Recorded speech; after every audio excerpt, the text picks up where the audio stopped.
Hey everyone, and welcome back to another Sea of Thieves guide. Today we'll be looking at how to complete the Shrine of Ocean's Fortune, along with the 5 journal locations you need to get the Coral Curse. See my Coral Curse video for more details. This shrine is mostly parkour with a little bit of PvE, but you can easily do this solo. I'll have guides for the other shrines on my channel. So yeah, let's just get right into it. Enjoy.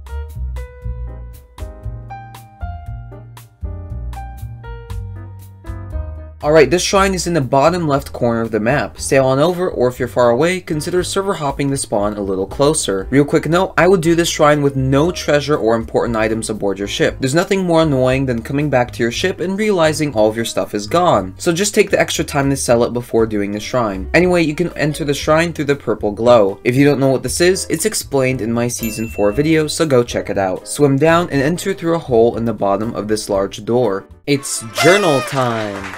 Yeah! The first journal can be found in this little pile of planks to the right. Read through it or flip through it as fast as you can like me before moving on. Swim around to the back of the rock in the middle of the room to find a ladder.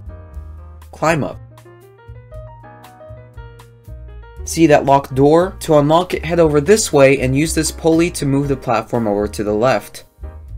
You should now be able to jump across and enter this cave. Head to the left and use the coral lever to open the locked door. You can now use this door to save time in case you fall down later on. It's journal time! Head back just a couple feet. The second book can be found in this clump of glowing seaweed, or whatever that is. Before I go on, if you ever find any treasure, go ahead and store it in the locker mermaid nearest to you. More information on these in my season 4 guide linked below. Raise the anchor outside to move some platforms. Jump across over to this opening over here. Climb up the ladder to find a room filled with loot and a pulley. Use the pulley to bring down a mast to jump across. Head out and jump down here. Now you can come through the door you unlocked earlier and up the ladder at the end of the room. Use the pulley on your right to move a platform up, and now just jump across a couple platforms and masts to get across to the other side of the room. You'll probably get ambushed here, so just mop up some coral skellies, and now it's journal time! The next journal is in this corner, just past some glowing seaweed. You'll likely get a couple of lightning ocean crawlers in the next room, so to save yourself some pain, go ahead and kill them now. You can reload using the ammo crate next to the bubble window from earlier. Now this is probably the most infuriating part of the whole shrine. You will need to lower this anchor and jump onto this platform, then onto the next one as it comes around, and finally to the other side. This time I was able to get across first try, but I've had some pretty big issues with server lag in the past where I would basically just keep getting teleported off the platform. It usually helps if you sort of walk onto the second platform rather than jumping, but if you keep falling off, just keep carefully trying it and you will hopefully get it eventually. Welcome to the other side.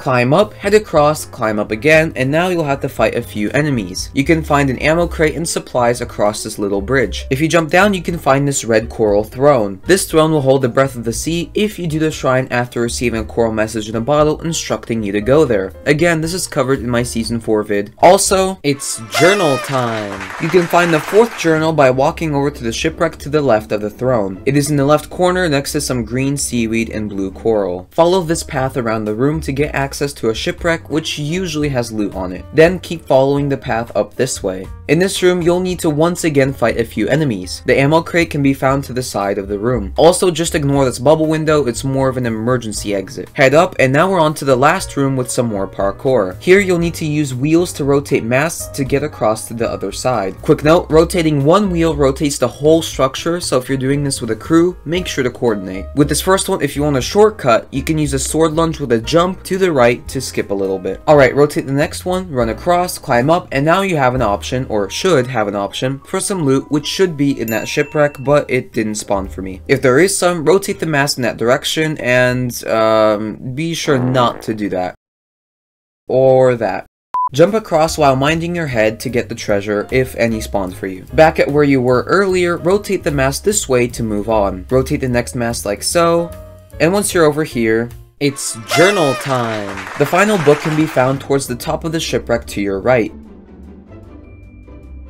Now you can stop here, or you can get some extra loot, including a chest of ancient tribute, by jumping to this platform, then across the crow's nest, which is a little tricky, so be careful. Once you're across, you can drop the loot down this hole in the floor to put it in a locker or mermaid down below. Time to finish up. When you're ready, use the mermaid statue to teleport back to your ship, or if you really want to, jump down here and use the bubble window to swim up to the surface. If you get back and your ship sank, no worries. The loot you got from the shrine is safely stored inside the locker mermaid until you withdraw it. However, like I said at the start of the video, loot already on your ship is not safe, so I would start the shrine with an empty ship, sell any loot you have prior to starting. When you're ready to pick it up, head over to the new purple mermaid, which will spawn near the purple glow, and it will bring your treasure up for you. Anyway, that is basically everything you need to know to complete the Shrine of Ocean's Fortune. I have similar guides for the other shrines and treasuries on my channel, so why don't you subscribe and hit the thumbs up button? It helps me out, and you can undo it at any time. And with that said, it's journal time! And with that said, happy sailing.